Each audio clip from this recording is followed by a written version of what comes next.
Hello student, welcome back to my channel. हम लोग circle पढ़े थे चैप्टर 6, जिसमें हम लोगों ने कुछ थ्योरम प्रूव किए, उसके माध्यम से कुछ क्वेश्चन लगाए। आज हम लोग क्लास 10th से चैप्टर नंबर 12 पढ़ेंगे,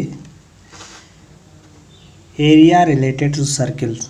बात सर्किल की ही हम लोग पिछले वीडियो में किए थे, इसलिए हमने ऐसे चैप्टर को चूज किया है कि सर्किल ही अभी पढ़ें जो हमारे सिलेबस में है।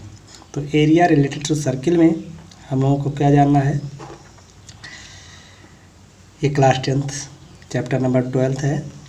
तो जो लोग 10th में होंगे उनको लिए बेनिफिशियल होगा, लाभदायक होगा। फॉर सर्किल, मान लिया एक कोई सर्किल है जिसका रेडियस हमने r ले लिया, r यूनिट ले लिया, तब इसका सर्कम्फ्रेंस क्या होगा हम लोग जानते हैं 2 पाई r,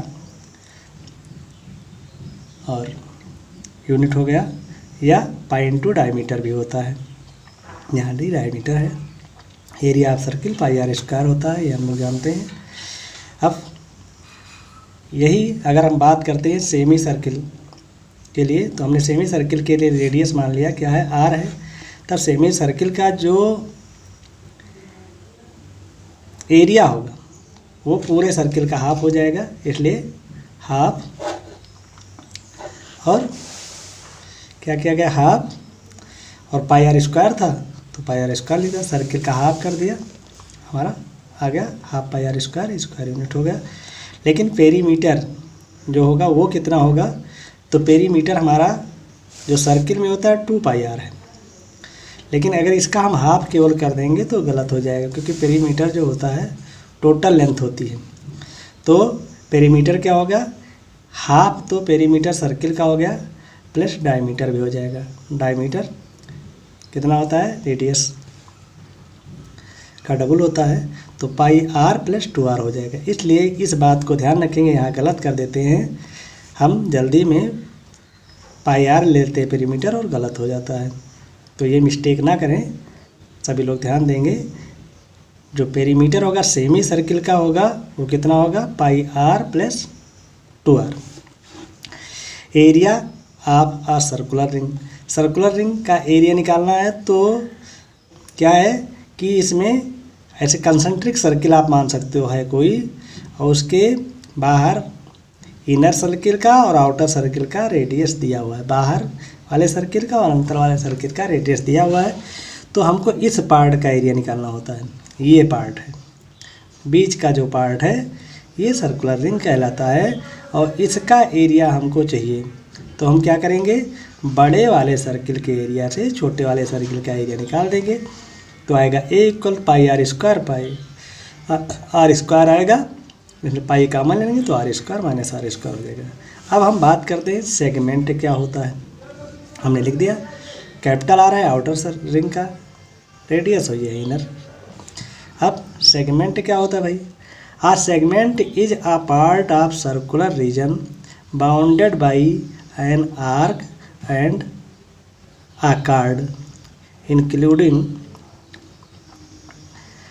the arc and the chord. एक ऐसा बाउंडेड रीजन है सेगमेंट जिसमें क्या क्या होता है, आर्क और कार्ड से घिरा हुआ क्षेत्र होता है, जिसमें आर्क और कार्ड की विड्थ भी शामिल होती है। The segment counting the minor arc is called minor segment, और while the other one is major segment. The centre of the circle lies in major segment, और सेंटर जो सर्किल का होता है वो कहाँ लाई करता है, मेजर सेगमेंट में लाई करता है। कैसे देखेंगे अभी हम लोग। तो ये जो है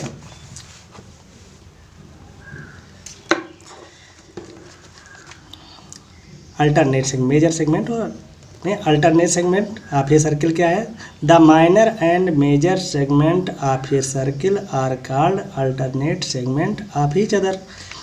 तो ये हमारा कार्ड हो गया। हमने सपोज कर लिया कि ये कार्ड है ए बी किसी सर्किल में जिसका सेंटर वो है, तो कार्ड से और आर्क से बाउंडेड रीजन ये हुआ और कार्ड और आर्क से बाउंडेड रीजन ये हुआ। लेकिन जो स्मॉल है इसको हम क्या कहेंगे, इस रीजन को माइनर सेगमेंट कहेंगे। जो ग्रेटर है उसे मेजर सेगमेंट कहा जिसका एरिया अधिक है। और हमने जैसे पीछे हम लोग पढ़े थे कि जो सेंटर होता है उस सर्किल का कहाँ लाई करता है, मेजर सेगमेंट में, तो ये मेजर सेगमेंट में है। नेक्स्ट है sector of a circle, the part of the plain region enclosed by an arc of a circle and its two bounded radii।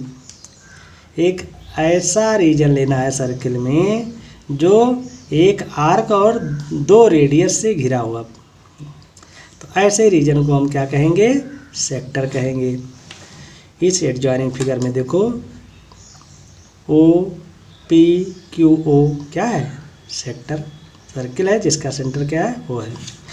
Sector में रिजल्ट क्या क्या हमको देखना है, तो रिजल्ट क्या है, सपोज आप an arc P Q R है, पी क्यू आर कोई आर्क है, makes an angle theta, theta angle बना रहा है एट द सेंटर ओ, जिसका सेंटर क्या है, ओ है। सेंटर ओ पर एंगल कितना है, थीटा है। आप ये सर्किल आप रेडियस आर और रेडियस आर है, तब length of arc A P Q क्या होगा, 2 पाई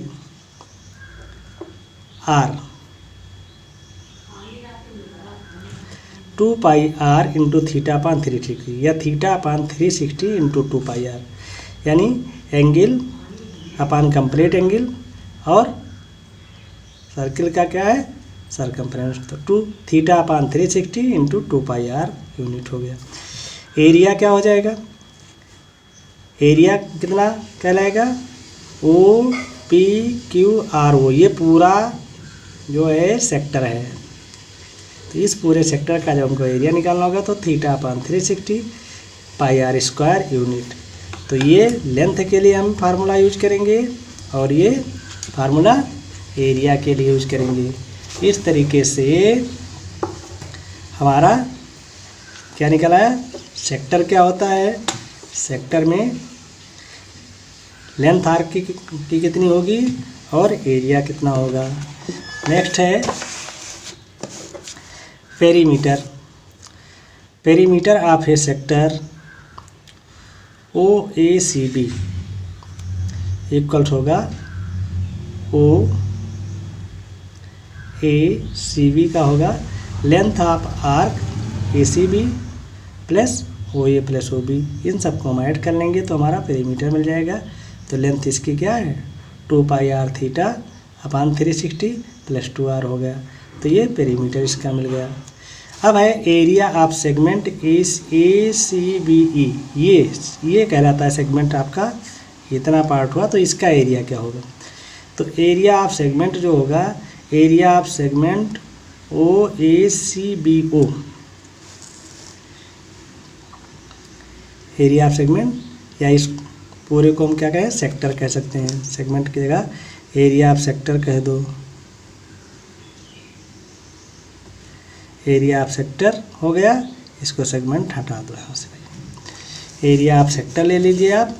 तो area of segment A C B O, ये माइनर सेगमेंट है आपका, तो क्या हो जाएगा, area of sector O A C B O minus area of triangle A O B.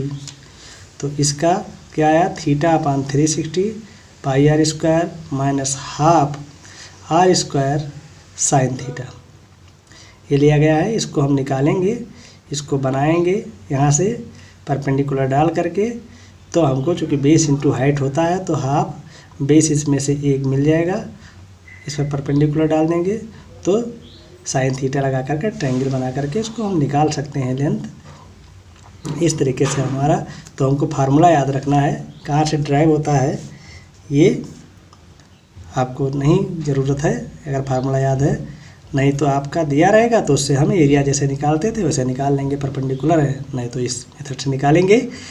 तो हमारा लेकिन फार्मूला क्या है, θ/360 πr² minus half r² sine theta. फिर पेरीमीटर ACB का कितना होगा, तो पेरीमीटर क्या होगा, ACB प्लस कार्ड AB, इसका लेंथ और इसका लेंथ हो गया, लेंथ ACB। नेक्स्ट है area of major segment. Major segment के लिए क्या करेंगे, पूरे सर्किल के एरिया से माइनर सेगमेंट के एरिया को हम माइनस कर देंगे, इस एरिया को माइनस कर देंगे निकाल करके, तो मिल जाएगा। नेक्स्ट है relation made by a wheel. अगर कोई व्हील है, पहिया है, तो वो कितना क्या करता है, कैसे उसमें क्वेश्चन बनते हैं, distance moved by a wheel in 1 revolution. अगर कोई भी व्हील जो है एक चक्कर लगाएगा तो कितना चलेगा, वो अपने सर्कमफ्रेंस के इक्वल डिस्टेंस तय करेगा, कवर करेगा। अब कितना रिवोल्यूशन करेगा, तो distance moved by it in unit time, एक समय में चली गई दूरी अपान सर्कमफ्रेंस कर देंगे, तो हमको मिल जाएगा क्या, नंबर्स ऑफ रिवोल्यूशन मिल जाएगा। अब फैक्ट्स अबाउट क्लॉक, कुछ फैक्ट्स हैं क्लॉक में। तो angle described by minute hand is 60 minute, अगर है तो क्या हो जाएगा 60 मिनट, तो कितना हो जाएगा 360। अब अगर हम 5 मिनट की बात करें, एक 5 मिनट में कितना हो करेगा 30 डिग्री का, 1 मिनट की में बात करेंगे तो 6 डिग्री हो जाएगा। इस तरीके से डिवाइड 10 मिनट का करेंगे तो 60 डिग्री हो जाएगा। इस तरीके से हम निकाल लेंगे। ऐसे सेम अगर मिनट की जगह आवर है तो आवर हैंड जो होगा वो 12 आवर में एक चक्कर लगाता है, 60 होता है। तब फिर हम क्या करेंगे, अगर हम 1 आवर का निकालें तो 360 अपान क्या हो जाएगा 12, 12 3 या 36 और 0 तो 30 डिग्री। तो 1 आवर के लिए भी 30 डिग्री हैंड सुई है, तो 1 आवर में 30 डिग्री एंगल बनाता है 1 आवर, और इसमें 5 मिनट में 30 डिग्री बनेगा।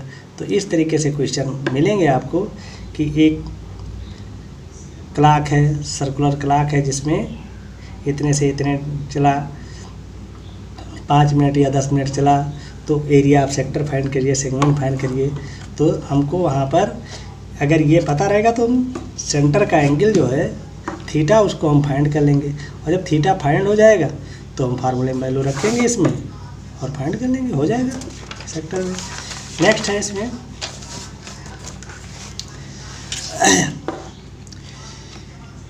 इन इक्विलैटरल ट्रायंगल ऑफ साइड ए। अगर कोई इक्विलैटरल ट्रायंगल है जिसका साइड ए लिया गया है, तो हाइट ऑफ द ट्रायंगल कितना होगा, √3/2 इंटू ए। इक्विलैटरल ट्रायंगल की हाइट होती है। एरिया ऑफ इक्विलैटरल ट्रायंगल पता है, √3/4 a² है। अगर नहीं पता है, भूल गए हैं तो याद कर लें। तो 2 चीज़ यहाँ। और फिर रेडियस ऑफ इन सर्किल का रेडियस क्या होगा, तो जो होता है 1/3h होता है। h की वैल्यू कितनी है, √3/2 है। तो सॉल्व कर लेंगे तो √3/2 a निकल आया। नेक्स्ट है सर्कम सर्किल। अगर इसका रेडियस हमने सपोज कर लिया कैपिटल R, तो कैपिटल ये 1/3 होता है, तो ये बचेगा 2/3, तो ये 2/3h हो जाएगा, और 2/3h इंटू √3/2 a हो गया। सॉल्व किया तो ये √3 आ गया। इस तरीके से कुछ फार्मूले और कुछ फैक्ट्स जो थे, जो हम लोग डायरेक्ट यूज कर सकते हैं, उसको हम लोगों ने क्या किया, देखा। आगे एक क्वेश्चन हम करेंगे और उसके बाद फिर देखते हैं आगे। टाइम रहता है, बहुत बड़ा वीडियो नहीं होता तो किया जाएगा, नहीं तो कल किया जाएगा, नेक्स्ट पार्ट में करेंगे। तो क्या है, एक क्वेश्चन हमने लिया है, calculate the circumference and area of ये सर्किल, रेडियस 2.8 सेंटीमीटर। रेडियस 2.8 हमने ले लिया, सर्कमफ्रेंस क्या होता है 2πr होता है, तो 2π की वैल्यू 22/7 रख दिया, 2.8 ले लिया। जब तक कहा ना जाए, दिया नहीं है तो आप फ्री हो, कोई भी ले सकते हो। दिया है अगर 3.14 तो वो लो, 22/7 दिया तो लो, और नहीं दिया है तो आप फ्री हैं, आप देख करके लें कि अगर वैल्यू कैंसिल हो रही है तो 22/7 लेना है, तो फिर डेसिमल में निकालना पड़ेगा, 3.14 डायरेक्ट रख देंगे। इस तरीके से इसको सॉल्व किया गया तो आ गया 17.6 सेंटीमीटर। नेक्स्ट है, इसी में एरिया ऑफ सर्किल क्या होता है, पाई आर स्क्वायर होता है।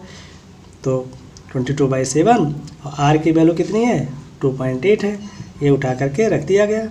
तो इसको पुट किया गया और सॉल्व किया गया तो आ गया 24.64 सेंटीमीटर स्क्वायर। इस तरीके से हम लोग एक क्वेश्चन किया और बाकी फार्मूले समझे, सेक्टर क्या होता है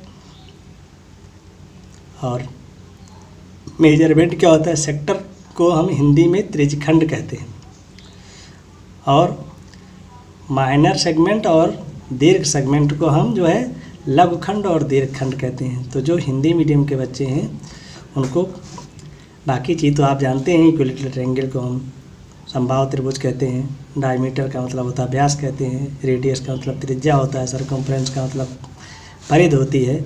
इस तरीके से कुछ टर्म्स हैं जो आप हिंदी मीडियम के बच्चे, इंग्लिश सब्जेक्ट होता है तो इतना तो जानते ही हैं, इसलिए किसी को चाहे हिंदी मीडियम का है स्टूडेंट या इंग्लिश मीडियम का है, दोनों के लिए बेनिफिशियल हैं, लाभकारी हैं। तो आज यहीं तक आप लोग वीडियो देखें, समझें, लाइक करें, शेयर करें, कमेंट करें और चैनल को जरूर सब्सक्राइब करें। Thanks for watching.